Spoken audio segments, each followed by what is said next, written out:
6:59. Buenos días, dominicanos, dominicanas, ciudadanos y ciudadanas del mundo. Julio Martínez Pozo, los comentarios de los temas más importantes en este martes 26 de abril del año 2016.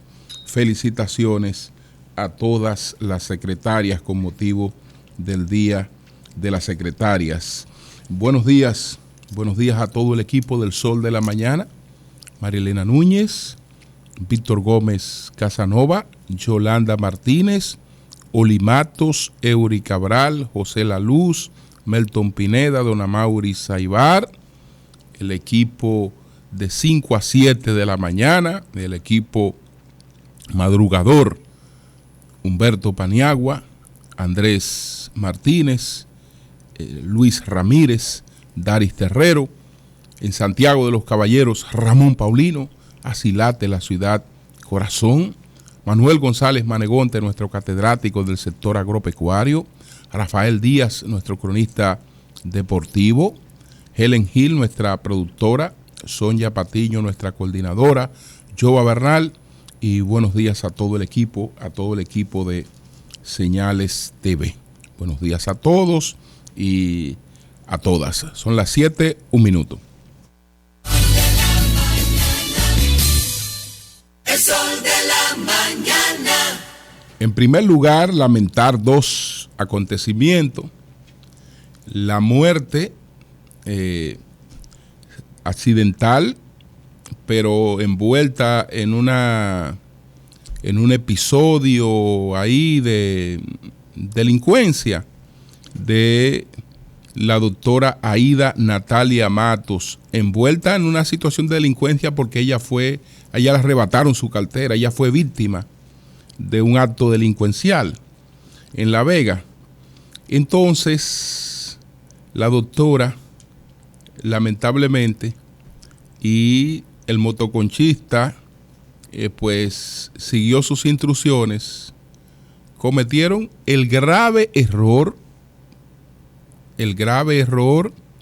de lanzarse en persecución tras las personas que le habrían arrebatado la cartera a la doctora.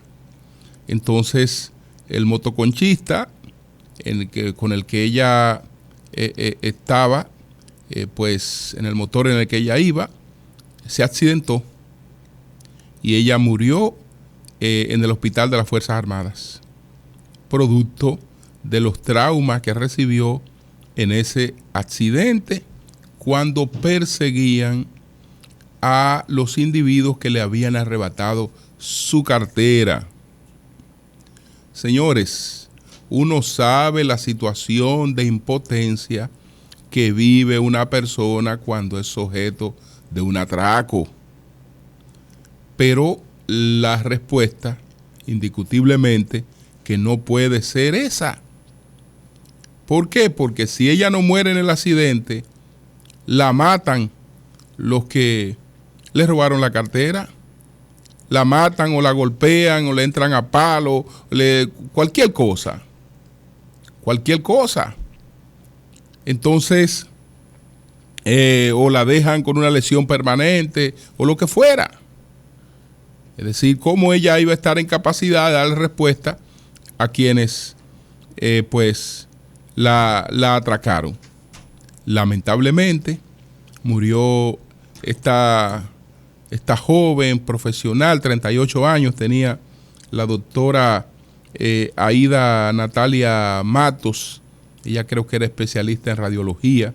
Entonces, para completar este cuadro, su esposo, Lowell Brito, es un rescatista dominicano que estaba en labores en Ecuador.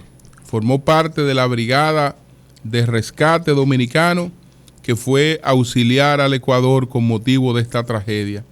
Y allá recibe la noticia de que su esposa pues ha fallecido de esta forma. La verdad es que hay ahí un cuadro patético, muy, muy lamentable. Sí, el motivo principal de la muerte fue el acto delincuencial, porque eso fue lo que motivó todo, que son de las cosas que yo digo a veces. ¿Qué ocurre? Hubo un acto delincuencial. Ella persigue a los delincuentes, recibe traumatismos diversos. Y estas son de las cosas que a veces derivan en otra cosa. A veces derivan en otra cosa porque muchas de estas cosas derivan en las clínicas y en los hospitales, entonces terminan siendo ellos los responsables de estas muertes, o responsabilizados o criminalizados los médicos por deficiencias que a veces se producen, otras veces no, sino que eso depende mucho del criterio de los familiares. Entonces, lamentar mucho esto que ocurrió con la doctora Aida Natalia Matos en La Vega. La muerte también del general Larguito, que se produjo definitivamente en el día de ayer, después de una vida prolongada, muy deteriorada en los últimos tiempos, y que también debe conllevar a reflexión, porque indiscutiblemente que este hombre no debió morir en las condiciones en las que murió. No debió morir en las condiciones en las que murió, en las que lucía en un abandono patético. Aunque el abandono patético no era tal porque él recibía una pensión del Estado. Pero bueno, ¿qué ocurre? Que no siempre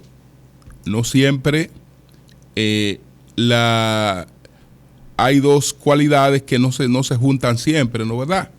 El talento y la capacidad de administrar el talento. El único responsable de que su vida haya terminado así es el que administró su vida de esa manera. El que administró su vida de esa manera es el único responsable de que su vida concluya así. Esto no quiere decir que la solidaridad no debe expresarse siempre. Y sobre todo cuando estamos hablando de una gloria de la música popular del país, que colocó en el gusto popular temas como La Navidad sin mi madre, el homenaje a Tatico Enrique, La Chiflera, entre otros temas. Entonces, desde hace tiempo que se venía planteando cuál era la situación, pero yo conozco, y no lo voy a referir aquí, de varios artistas que en más de una oportunidad pues hicieron grandes esfuerzos. Hicieron aportes para tratar de que esta persona cambiara de rumbo, pero lamentablemente, señores, cuando no se puede, no se puede. Cuando no se puede, no se puede. No faltará quienes responsabilicen al Estado.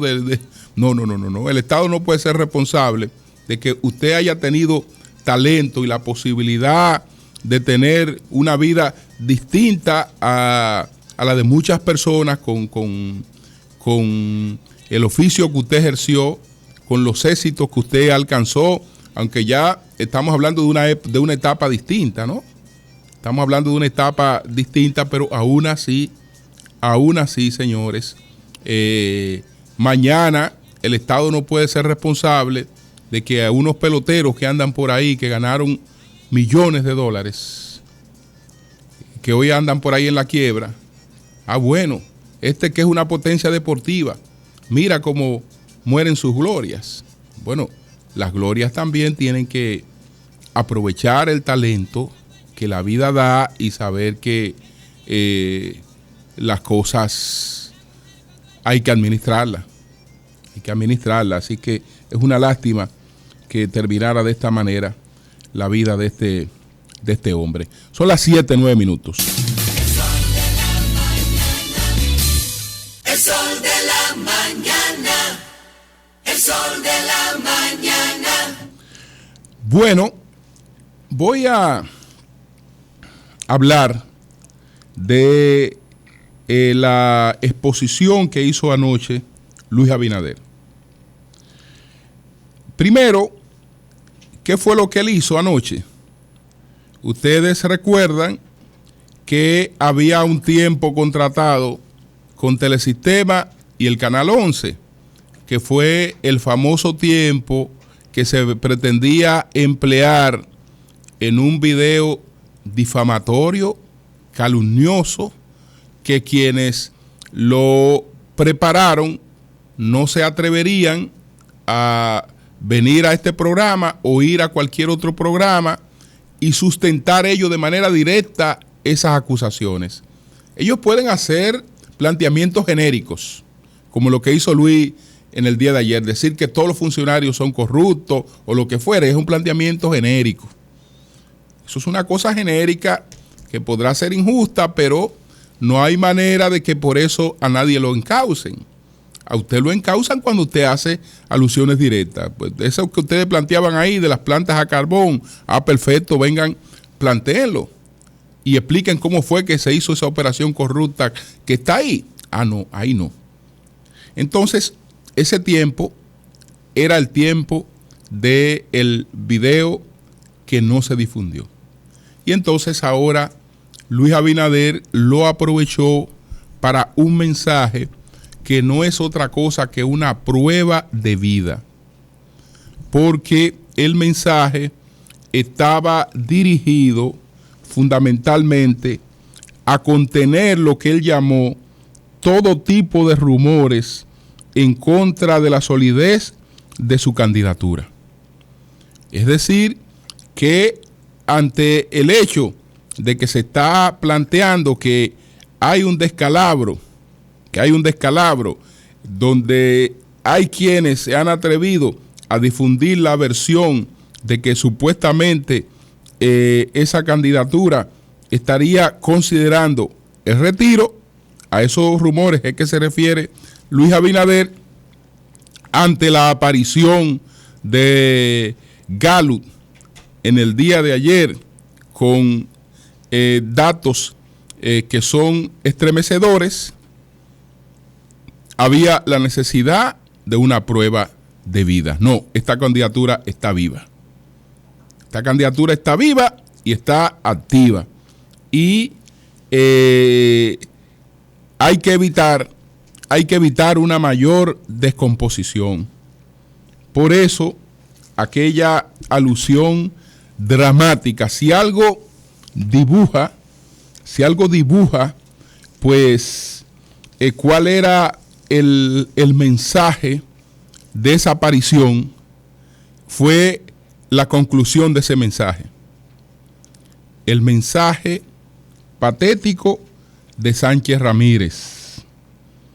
Pena de la vida al soldado que volviere la cara atrás. Pena de la vida al tambor que tocare retirada. Pena de la vida al oficial que lo mandare, aunque sea yo mismo. ¿Qué es lo que está diciendo? ¿Qué es lo que está sintiendo el candidato Luis Abinader? Que lamentablemente hay desánimo y que lamentablemente hay gente que está en una de brazos caídos. De brazos caídos. Y hay que levantar el ánimo. Y yo creo que eso lo haría cualquier político que está en esas circunstancias. Señores, para retener una votación de superior a un 25%, la gente que va a votar tiene que creer que usted tiene posibilidades. Nadie saca un 25% si la gente no entiende que tiene posibilidades. No entiende que tiene posibilidades. Si no se entiende que hay posibilidades, olvídese que usted no sabe cuál sea el piso de ese porcentaje. ¿Por qué? Porque aunque aquí las cosas a veces en política no se valoran en su justa dimensión, ese porcentaje que presenta Luis en las encuestas es bastante alto. Bastante alto. Estamos hablando de un hombre que ha tenido que hacer dos cosas a la vez. Tratar de crear un partido, posicionar un partido y posicionar una candidatura. Y hasta ahora, en una primera aparición, ninguna fuerza había logrado eso. Es decir, que si lo vemos desde ese punto de vista, los porcentajes que él está presentando son porcentajes políticamente importantes.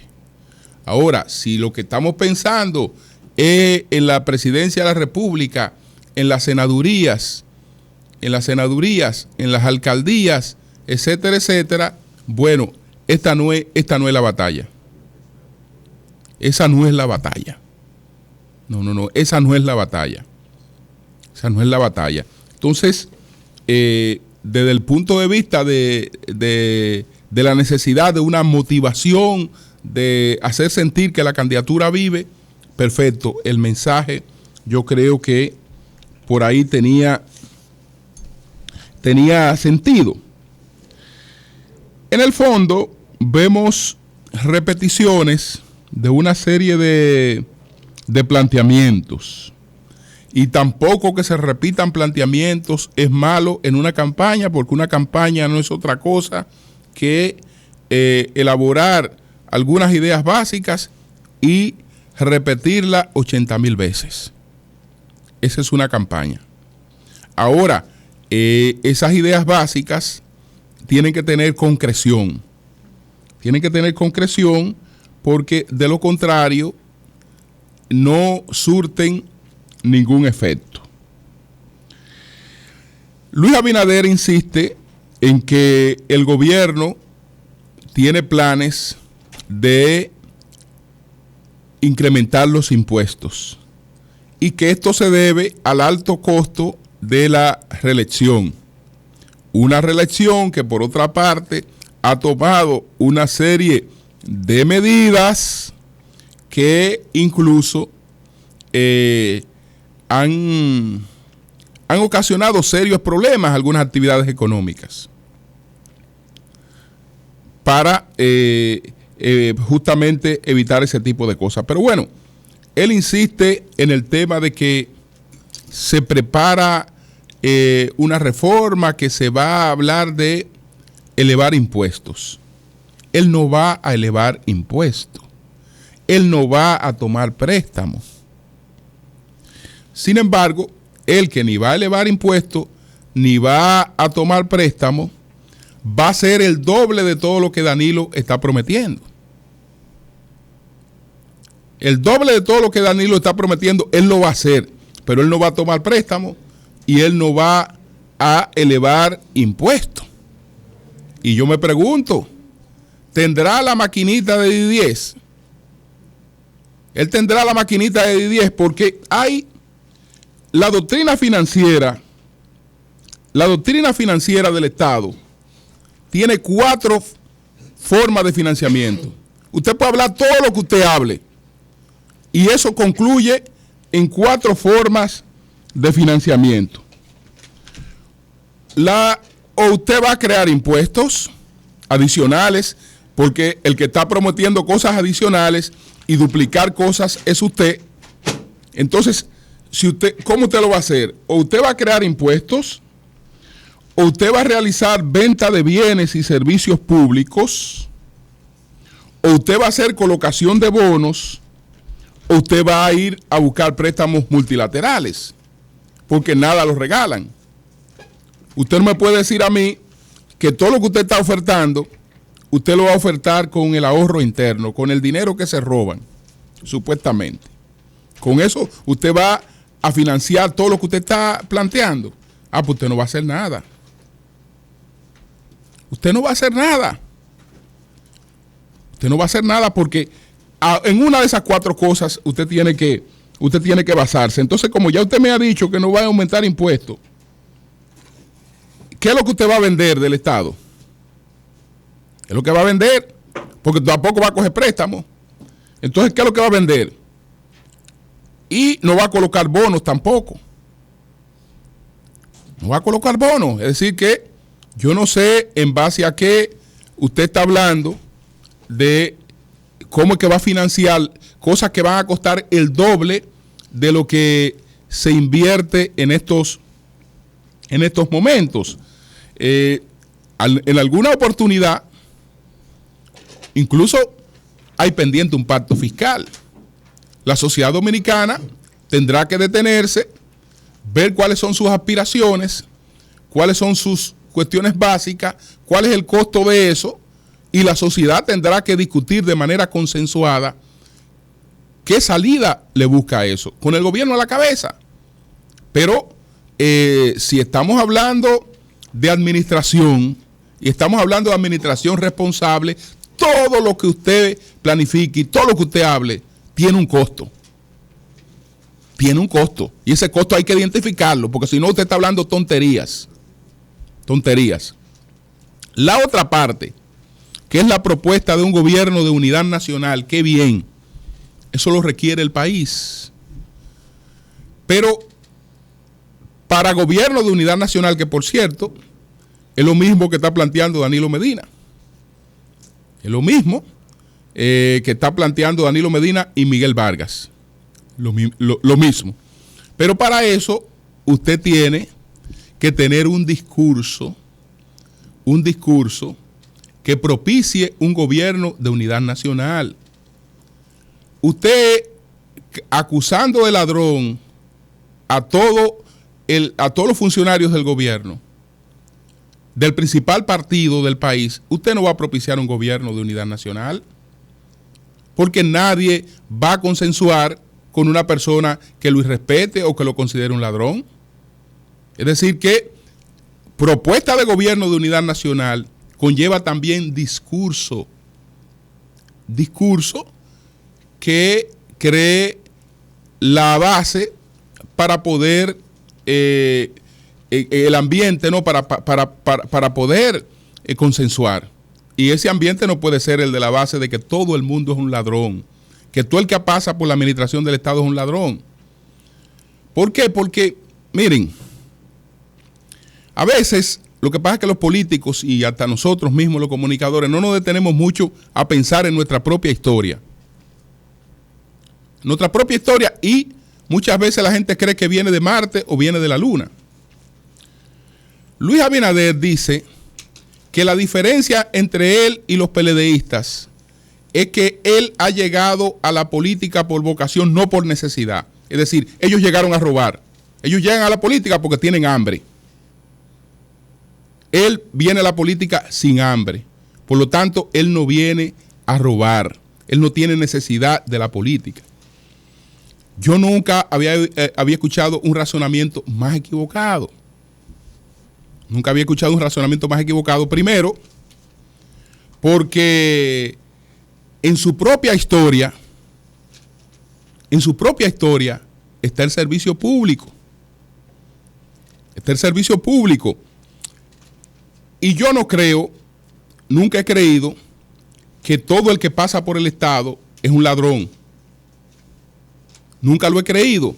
Yo sí creo que un decreto presidencial le transforma la vida a todo el que lo ha tenido. Sí, transforma la vida. Y en cierta medida,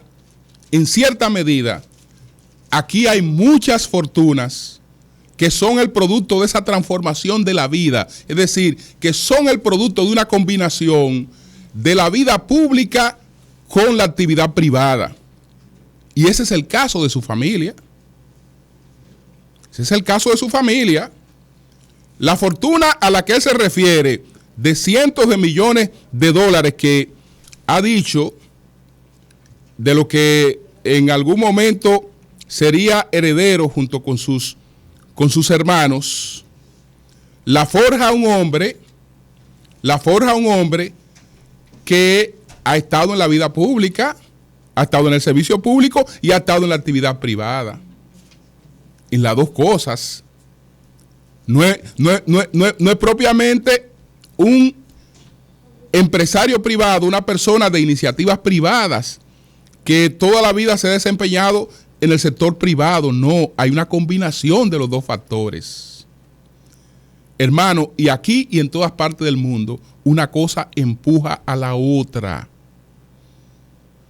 Una cosa empuja a la otra. Usted no consigue aquí, y menos antes que ahora, cuando hay mayor grado de institucionalidad, usted no consigue aquí la autorización para operar una universidad si eso no es una decisión política y si eso no depende de la influencia que usted tiene en la vida pública. Y usted no consigue una serie de cosas si eso no, usted no consigue el permiso de operación para una mina o para lo que fuera. Usted no lo consigue aquí en este país, y menos en una transición de un gobierno, si no es producto de una decisión política. Son producto de decisiones políticas. Entonces, cuando usted me está hablando de su éxito, usted me tiene que hablar de una combinación de los dos factores, y yo no estoy hablando de corrupción, ni me atrevería ni siquiera a insinuarlo en ese caso. Yo no estoy hablando de corrupción, porque cuando hablo de que un decreto le transforma la vida a la gente, lo hago convencido del que el que es beneficiario de un decreto y además roba es un estúpido. Es un estúpido. Porque con el solo hecho de haber sido llamado al servicio público, su vida se transforma. Antes y después de haber pasado por ahí. Y eso no ocurre solamente aquí en la República Dominicana. En Estados Unidos están esperando a cualquier funcionario que esté en el sector público, el sector privado lo está esperando con los brazos abiertos. Y es una persona distinta después de haber pasado por el Estado en cuanto a todas las posibilidades que tiene. Totalmente distinta. Igual que la República Dominicana. Totalmente distinta. Entonces, no podemos maldecir lo que a nosotros también nos ha servido de base. ¿Y por qué razón? ¿Por qué razón? Porque este país es un país pequeño. Este es un país donde todo el mundo se conoce. Donde todo el mundo se conoce. Y a propósito de que todo el mundo se conoce, si hay una cosa que en el pasado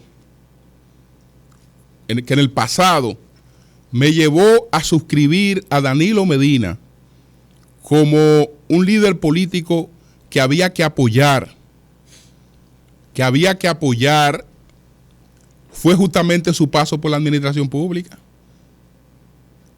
Su paso por la administración pública, que difícilmente alguien pueda mostrar una hoja de haber pasado por las posiciones que él pasó antes de ser presidente de la República, por las posiciones que él pasó, y que nadie en este país sea capaz de decir, ese señor que movió miles de cosas era partícipe de tal o cual de las actividades que movió, o él terminó moviendo un papelito para él beneficiarse después, posteriormente, en términos particulares. Nadie puede decir eso en este país. Por lo tanto, yo no creo que él haya ido al gobierno porque él tenga necesidad o él tenga hambre. Por el contrario, mientras más recursos usted tiene, más cosas usted tiene que proteger del Estado y más necesidad tiene de tener poder político. Entre más intereses usted tiene, más necesidad tiene de tener poder político. Es mentira que por el hecho de que que una persona tenga menos recursos que otra, la que tiene más recursos tiene menos necesidad. Por el contrario, tiene más necesidad del poder político que el que no tiene nada o el que tiene poco. Entonces, de esas cosas hay que estar bien percatado. No me voy a referir a lo de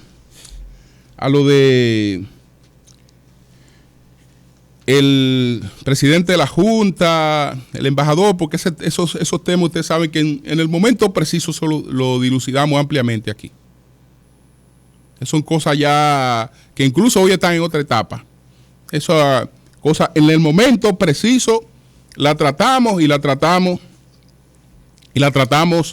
ampliamente. Sencillamente hay gente que a veces se equivoca, cree que todo el mundo es igual, cree que puede, que todo el mundo es presionable, que todo el mundo es chantajeable, y se encuentran con gente firme. Se encuentran con gente firme y con gente que sabe que lo que le corresponde es hacer lo que la ley le manda hacer y que nadie puede irle a pedir que se coloque por encima de la ley. Y punto. Que eso tenga la consecuencia que eso tenga, pero qué privilegio. Entonces a mí me van a perseguir, me van a hacer cosas que hay que hacérselas a los delincuentes, a los narcotraficantes, pero no a mí. Y menos venirme con que yo tengo hijos o hijas allá, etcétera, porque son tonterías. Son tonterías. Cambio y fuera.